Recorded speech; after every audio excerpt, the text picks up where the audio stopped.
الحمد لله وكفى وسلام على عباده الذين اصطفى أما بعد فأعوذ بالله من الشيطان الرجيم بسم الله الرحمن الرحيم إنا نحن نزلنا الذكر وإنا له لحافظون صدق الله العظيم سبحان ربك رب العزة عما يصفون وسلام على المرسلين والحمد لله رب العالمين اللهم صل على سيدنا محمد وعلى آل سيدنا محمد وبارك وسلم.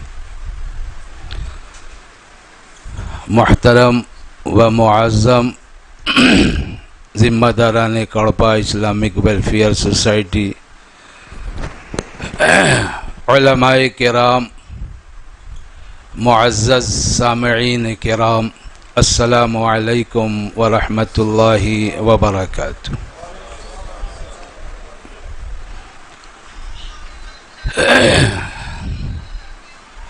ابھی آپ کے سامنے میں نے قرآن کریم کی ایک آیت تلاوت کی ہے، اسی سے متعلق کچھ گفتگو آپ کے سامنے کریں گے. آج چونکہ وہاں دھرما پرچے کمیٹی میں ہمارا وہ بیان تھا نہیں عظمت قرآن پر، تو وہاں کچھ باتیں ہوئی ہیں، کچھ باتیں رہ گئی تھیں، تو میں نے سوچا یہاں پر وہ باتیں ہو جائیں. محترم بزرگوں اور دوستو، اس آیت کریمہ میں اللہ تعالی فرما رہا ہے اِنَّا نَحْنُ نَزَّلْنَا الذِّكْرَ وَإِنَّا لَهُ لَحَافِظُونَ. ہم نے ہی قرآن کو نازل کیا اور ہم ہی اس کی حفاظت کرنے والے ہیں. دیگر جتنی آسمانی کتابیں ہیں، زبور، توریت، انجیل، اللہ نے اس کی حفاظت کی ذمہ داری نہیں لی. نتیجہ یہ نکلا کہ وہ اس کے اندر تحریفات ہو گئی، ان قوموں نے ان میں رد و بدل کر دیا اور وہ اپنی اصلی حالت میں موجود نہیں. قرآن میں جا بجا بتایا گیا ہے یحرفون الکلم عن مواضعہ فویل للذین یکتبون الکتاب بأیدیہم ثم یقولون ھذا من عند اللہ لیشتروا به ثمنا قلیلا فویل لہم مما کتبت ایدیہم وویل لہم مما یکسبون.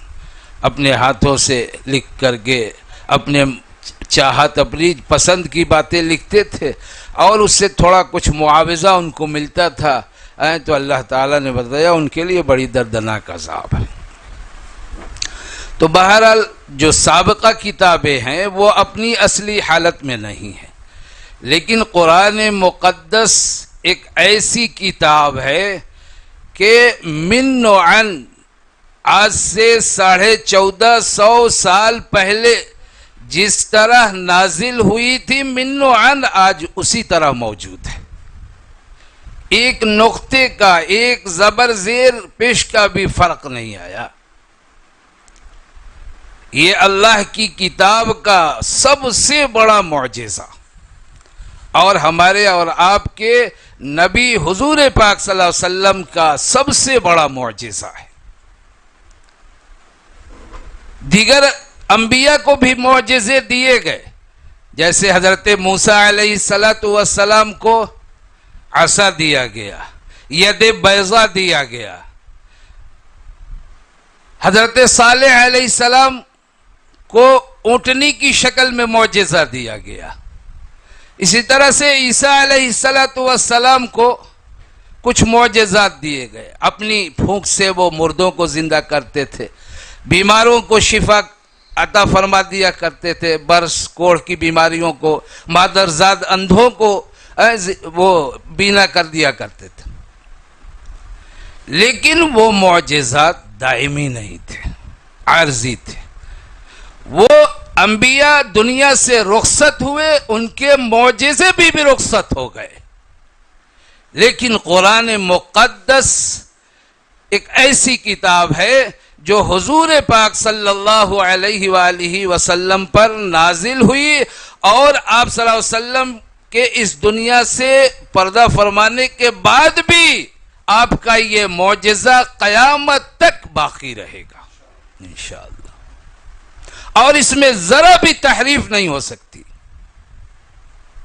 اسی لیے اللہ تعالیٰ نے اس میں فرمایا اِنَّا نَحْنُ نَزَّلْنَا الذِّكْرَ وَإِنَّا لَهُ لَحَافِظُونَ۔ حفاظت کی ذمہ داری اللہ نے لی ہے، اور یہ ایسی کتاب ہے جس کے بارے میں کوئی شک و شبہ کی گنجائش نہیں۔ ذَلِكَ الْكِتَابُ لَا رَيْبَ فِيهِ، اللہ نے فرمایا یہ ایسی کتاب ہے جس کے بارے میں شک و شبہ کی گنجائش نہیں ہے، اور یہ کتاب سراپا ہدایت ہے، ہدایت کا سرچشمہ ہے، منبع ہے۔ جن کے دلوں میں اللہ کا تقوی ہو، اللہ کا خوف ہو، ان کے لیے ان فی ذلک لذکری لمن کان له قلب او القى السمع وهو شہید۔ یہ نصیحت ہے ایسے آدمی کے لیے جس کے پاس ایک دھڑکتا ہوا دل ہو، صاف ستھرا دل ہو، اور جو بات کو متوجہ ہو کر دھیان سے سنے۔ یہ عقل مندوں کی علامت بتائے گی، الذین یستمعون القول فیتبعون احسنہ اولئک الذین ہداہم اللہ واولئک هم اولو الالباب۔ جو لوگ کان لگا کر بات کو سنتے ہیں اور اس کی اچھی باتوں کو اپنی زندگی میں اپنا لیتے ہیں، یہی عقل مند ہیں، اور یہی لوگ ایسے ہیں جن کو اللہ نے ہدایت سے نوازا ہے۔ تو دوستو، قرآن پاک اللہ کے حبیب صلی اللہ علیہ وسلم کا ایک زبردست معجزہ ہے، اللہ کا یہ معجز کتاب ہے۔ جب یہ کتاب نازل ہوتی تھی تو اس وقت کے جو کفار و مشرکین تھے ان کو للکارا اس کتاب نے، انہوں نے کہا وَإِذَا تُتْلَى عَلَيْهِمْ آيَاتُنَا قَالُوا قَدْ سَمِعْنَا لَوْ نَشَاءُ لَقُلْنَا مِثْلَ هَذَا إِنْ هَذَا إِلَّا أَسَاطِيرُ الْأَوَّلِينَ۔ جب ان کے سامنے قرآن مقدس کی آیتیں پڑھی جاتی ہیں، تلاوت کی جاتی ہیں، تو وہ کہتے ہیں ہم نے سنا، اگر ہم چاہیں تو ہم بھی اس طرح کا کلام پیش کر سکتے ہیں۔ یہ کیا ہے؟ یہ صرف پہلے لوگوں کے، گزرے ہوئے لوگوں کے قصے کہانیاں ہیں۔ قرآن نے ان کو چیلنج کیا، للکارا، اگر تمہیں اپنی فصاحت اور بلاغت پر ناز ہے، اپنی زبان دانی پر ناز ہے، چونکہ قرآن عربی زبان میں نازل ہوا، عربوں کی زبان میں نازل ہوا، عربوں کو چیلنج کیا قرآن نے کہ تم قرآن جیسی کوئی کتاب پیش کر دو۔ قل لئن اجتمعت الانس والجن على ان ياتوا بمثل هذا القرآن لا ياتون بمثله ولو كان بعضهم لبعض ظهيرا۔ اے میرے حبیب، آپ بتا دیجئے ان کو، کہہ دیجئے ان سے، اگر تمہیں یہ ناز ہے کہ ہم ایسی کتاب پیش کرتے ہیں تو سارے جنات انسان مل کر کے تم ایسی ایک کتاب پیش کر دو۔ نہیں پیش کر سکے، ایک دوسرے کے مددگار ہو کر پیش کر دو، پیش نہیں کر سکے۔ پھر قرآن نے کہا 10 سورتیں پیش کر دو۔ ام یقولون افتراہ قل فأتوا بعشر سور مثله مفتریات وادعوا من استطعتم من دون اللہ ان کنتم صادقین۔ اگر تم اپنے قول میں سچے ہو، اگر یہ کہتے ہو کہ نبی نے اس کتاب کو گڑھ لیا ہے اپنی طرف سے، نعوذ باللہ، تو تم بھی 10 سورتیں جو ہے گڑھی ہوئی پیش کر دو، اور اپنے جتنے مددگار چاہو بلا لو، سب سے مدد لے لو۔ چیلنج کو قبول نہیں کیا۔ پھر فرمایا ایک چھوٹی سی سورت پیش کر دو، وَإِن كُنتُمْ فِي رَيْبٍ مِّمَّا نَزَّلْنَا عَلَىٰ عَبْدِنَا فَأْتُوا بِسُورَةٍ مِّن مِّثْلِهِ وَادْعُوا شُهَدَاءَكُم مِّن دُونِ اللَّهِ إِن كُنتُمْ صَادِقِينَ۔ اگر تمہیں شک و شبہ ہے اس کتاب کے بارے میں جو ہم نے اپنے بندے محمد صلی اللہ علیہ وسلم پر نازل کیا،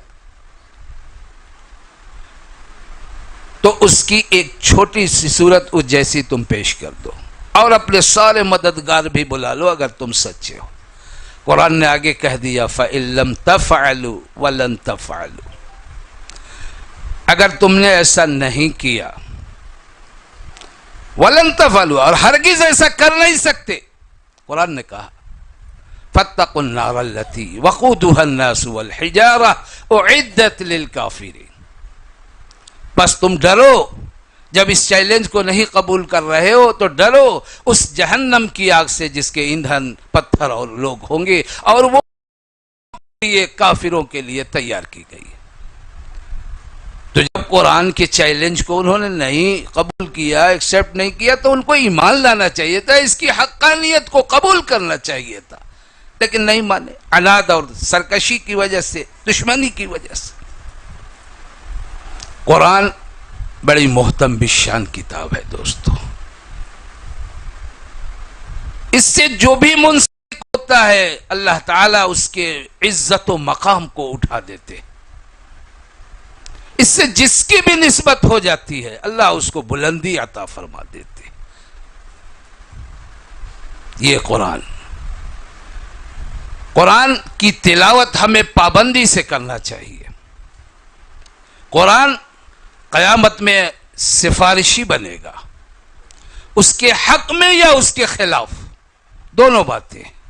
اگر قرآن کے احکامات کو انسان اپنی زندگی میں اپنا کر زندگی گزارتا ہے، اپنی زندگی میں لاگو کرتا ہے اس کے احکامات کو، تو اللہ تعالیٰ کے ہاں وہ اس کے حق میں سفارش کرے گا۔